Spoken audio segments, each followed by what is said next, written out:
Tanse, I'm Kristanachkate. Welcome to APTN National News. Thank you for joining us. RCMP in New Brunswick have charged a man from Kings Clear First Nation with 15 additional charges of attempted murder and discharging a firearm at police. The charges are related to an April 15th incident at a home on the reserve just 20 kilometers west of Fredericton. 34-year-old Michael Christopher Sabattis allegedly barricaded himself inside the home, then allegedly fired dozens of gunshots at police through the windows. Police did not return fire, but 7 RCMP vehicles were hit. An RCMP emergency response member was also struck in the head by a bullet, but was not injured thanks to a ballistic helmet. Tear gas was deployed, and Sabattis and a 50-year-old woman were forced out of the house and arrested. The woman was released. Sabattis is scheduled to appear in court on July 25th. Former Assistant Commissioner of the RCMP's F Division in Saskatchewan, Rhonda Blackmore, was recently honored in Ronge as First Nation leadership continues to call for her reinstatement. Blackmore was relieved as commanding officer in June after anonymous complaints were filed against her. She is now the RCMP's Assistant Commissioner of Indigenous and Support Services in Saskatchewan. An honor song was sung for her, and she was given a star blanket by Prince Albert Grand Chief Brian Hardlott and Lac La Ronge Chief Tammy Cook-Searson. The Federation of Sovereign Indigenous Nations has been calling for Blackmore's reinstatement. They say she showed a strong leadership during the multiple murders at the James Smith Cree Nation and worked hard on increasing Indigenous RCMP members. The FSIN says they want the RCMP to investigate the anonymous complaints. La Ronge is located about 240 kilometers north of Prince Albert. The RCMP are looking for 3 Fort McMurray residents after they allegedly stole $30,000 worth of cigarettes from a Northern Alberta First Nation. According to RCMP, on the night of June 16th, the cigarettes were stolen from a sea can on the Fort McMurray 468 First Nation. RCMP used security footage to trace a suspect vehicle to a home in the town of Fort McMurray, 38 kilometers away. They found several unopened cigarette packs inside, and they seized 449 packs of cigarettes and small amounts of cocaine and fentanyl.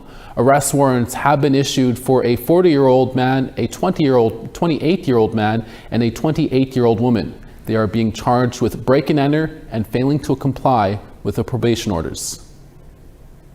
An independent review board tasked with looking into the causes of last year's Eagle gold mine disaster in north central Yukon say a mandated review board could prevent future incidents. Just over a year ago, the mine experienced a heap leach failure, causing cyanide to be released into the surrounding environment.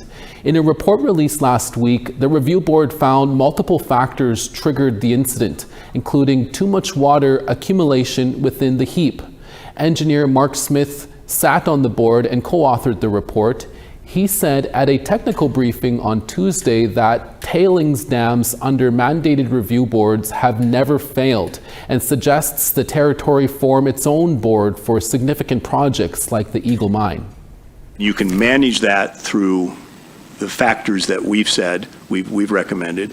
In tailings, the failure rate, and these are harder facilities that fail more often, the failure rate of tailings dams with review boards is 0. I would think we could get to 0 or very close to 0 with review boards on heap leaching. The federal procurement ombudsperson released his latest report on Tuesday morning with a number of recommendations on how the federal government can improve its methods of contracting out to private businesses. Alexander E. Glitch's report calls for the establishment of a chief procurement officer and one set of rules for how the government awards contracts. There is also a recommendation to use artificial intelligence to modernize the system. The report also contains a section on Indigenous procurement, noting problems with the Indigenous Business Directory, how Indigenous businesses are verified, and contracts awarded to businesses misrepresenting themselves as Indigenous. The Ombudsperson's office is set to release a full review of Indigenous procurement practices in March of 2026. I can simply say that we will have a lot to say on this subject kind of in the near term, because there are issues that are reflected, both what we heard in the previous Parliament and I think what we're seeing as part of the preliminary review in our report. So please do follow that closely. We anticipate obviously reporting to parliamentary committees at the time of completion. Unlike other Mohawk communities in Quebec, Ganowag does not have any regulated cannabis stores, but that may soon change. Some community members are against opening pot shops, with more than 100 people protesting outside of the Band Council office back in April. As APTN's Savannah Craig reports, tensions around the issue have been growing, resulting in no one currently on the community's cannabis board. That's where it all starts, with these ladies. So that's how I became, and that's where my children continued. Darlene Alfred is a grandmother and a great-grandmother. I don't take any type of cannabis. I never have, but what I was looking at was getting involved because I have a lot of grandchildren growing up. Grandchildren that she says she's looking out for. I wanted to see more of regulations, controlling. I didn't want it to become an industry where you have 181 stores selling cannabis products. That's why she became a board member of Ganowag's Cannabis Council Board, or the KCCB. License requirement and procedures. For the past year and a half, the KCCB has been up and running. Part of their job is to review applications for future cannabis stores, as regulation of cannabis could be in Ganowag's future. Alfred says not everyone in the community supports it. The community is divided.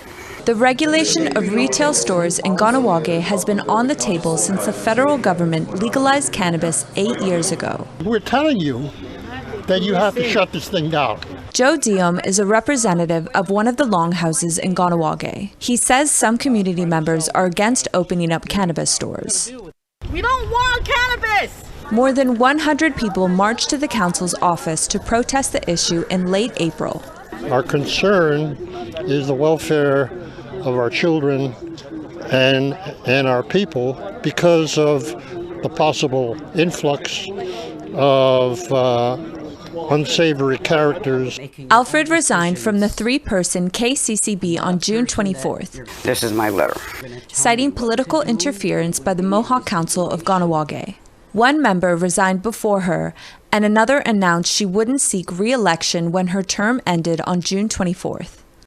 The key moment for why Alfred resigned was when 3 council chiefs visited a potential cannabis site without the KCCB knowing. 3 council chiefs had overstepped their boundaries and they went to a site visit, which they had no reasoning really to go.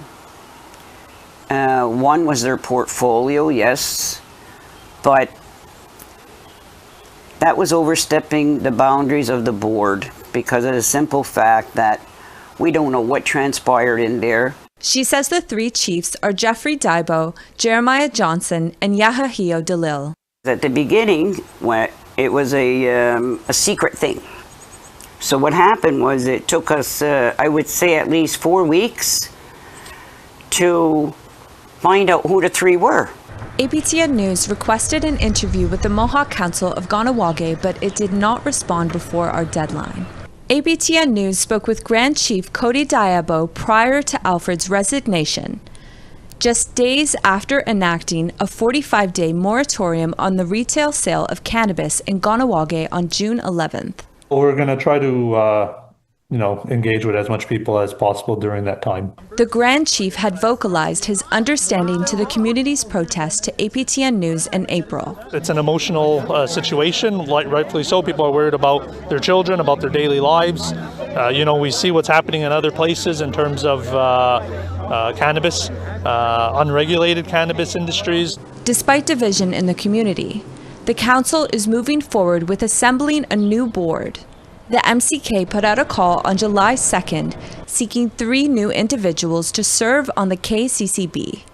But Alfred says the council should listen to the community, which has already said no to any cannabis shops. They have to listen to the community because we are the stakeholders of the land. The moratorium is up on July 25th, and deadlines for new KCCB board members is July 18th. Savannah Craig, APTN National News, Ganowag, Mohawk Territory. We have more news after the break. Stay with us.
Welcome back.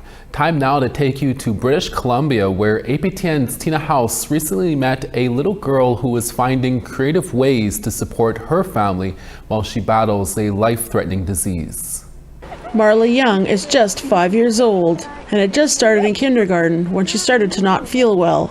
She was diagnosed with B-cell acute lymphoblastic leukemia, known as B-all leukemia, and was medevaced from their home in Terrace to Vancouver, where she began receiving chemo treatments. The family is doing their best to support her, and her mother and aunt decided to start selling fry bread to make extra money, to help with living costs while away from home, and to bring in more family during this challenging time. And Marley is involved in every step in making the fry bread too. Just spoon and slowly take it out. Now sprinkle it in the bowl.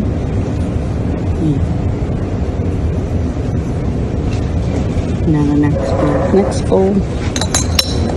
Today, she is with her mother Elizabeth, sister Ariana, and aunt selling fry bread outside of this Home Depot in Vancouver. It's usually done in between chemo treatments with BC Children's Hospital. We're doing this round of chemo is Monday, Wednesday, and Friday. So we usually aim for Tuesday and Thursday. When we're at the hospital and they give her Play-Doh to play with, she'll make little circles and then she'll flatten it out. And I bug her, I'm like, oh, you're making fried bread? And she's like, no. So far, business is steady with customers lining up to buy 2 pieces for $5. But one furry customer named Ruru distracted Marley away from her sales. Elizabeth says she is grateful for all support, but it's been very difficult for her and her family being away for 9 months in a new city. We're currently staying at Ronald McDonald. We have been since. We finally got funding for groceries from Jordan's principal. That took a while.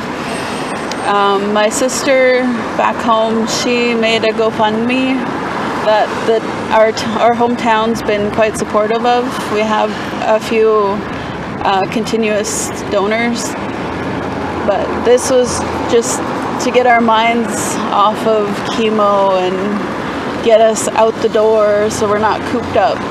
Marley has just successfully completed 9 months of chemo and will be heading home soon. Her mother says Marley will also continue to work on perfecting her recipe for her fry bread while continuing to heal. Tina House, APTN National News, Vancouver. We now want to tell you about this week's second web poll question. Over on our website we ask, do you believe that ensuring clean drinking water for First Nations should take priority over speeding up resource development projects? Your answers are yes, no, or unsure. Go to our website at aptnnews.ca/polls to have your say. We have another Miss Indigenous Canada contestant up next. That interview right after the break. Stay with us.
Thanks for staying with us. St. John's 20, Charlottetown 23.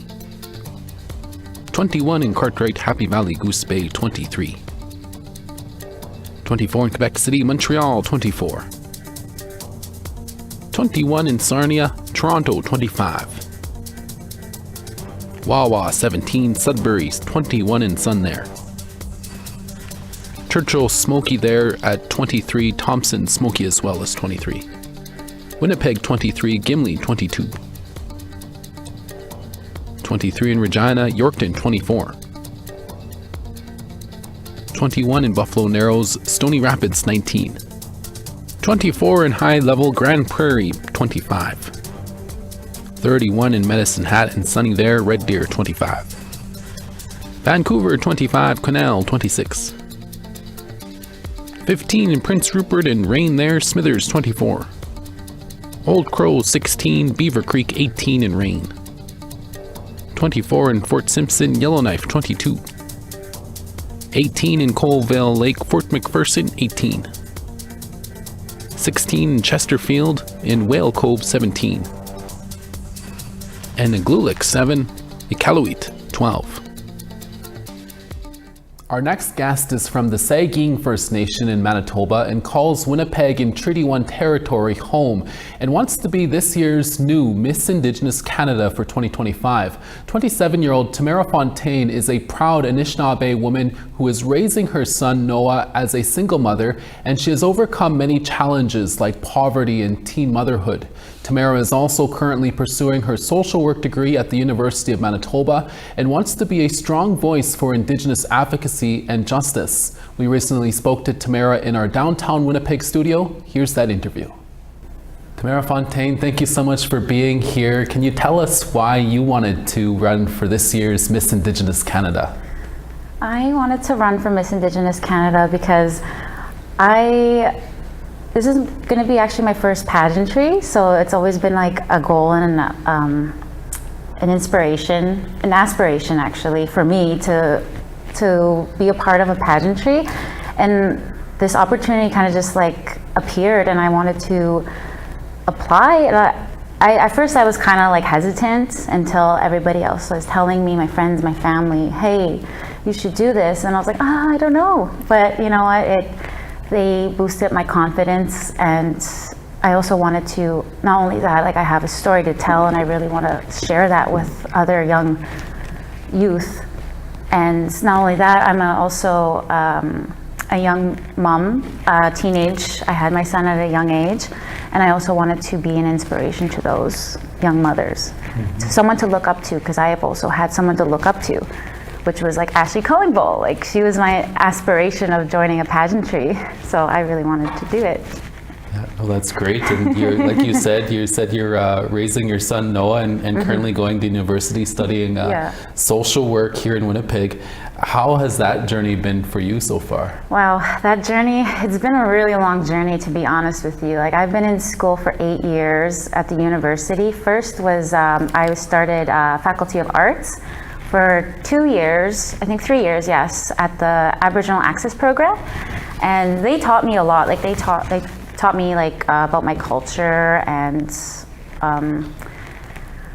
I guess other things that I really needed to learn, which was, you know, the Indian Act and, you know, reconciliation. I didn't know any of that, and so that really inspired me to move forward, and I wanted to become a social worker. That's when I wanted to become that. And then I switched faculties and I went to the Inner City of Social Work on Sudbury. It's been keeping you busy for sure, eh? Yes, it has been, and I'm going back in the fall. So yeah, I really want to, education means the world to me. And not only that, like I also have like a learning disability, which is to do with my memory. So it's kind of harder for me to, it's just harder for me. It's going to take me some time because it's like my short-term memory. And I always thought like, oh, I was always so like insecure about that. But then I learned with other people, I'm not the only one that's feeling this way. I'm not the only one that's experienced a disability. And so it's going to take me a while, but I have a lot of supports in the academic community to help me to achieve that goal. You're also a jingle dress dancer and you go to many powwows during the summer months. Can you tell us how important your culture is to you? Well, it's actually like kind of, I've always been, oh my gosh, my culture, I'm Anishinaabe-Moan. And I've always wanted to be a jingle dress dancer. It was my calling. Like I knew I wanted to be that. I always seeked help from community here and Sagkeeng to help me teach me the dances, the steps. And I've only done it a handful of times, but I'm still learning. And yeah, I really want to continue it, and that's what I'm going to be doing at the Miss Indigenous Canada at the end of the show. It's called a cultural presentation, and that's what I'm going to be doing. I'm going to be dancing for our community because, you know, the jingle dress is a healing. So I want to dance for our community and for the ones that were lost, you know. And yeah, I'm going to continue that. And Tamara, if you're chosen for this year's Miss Indigenous Canada, what do you have plans to do with the title? I guess if I win Miss Indigenous Canada, I think the first thing I'll do, obviously, I'll probably cry. Definitely. I'll invite my son on that stage, and I just would thank everybody, because that would be the first thing. But however, I would really want to, what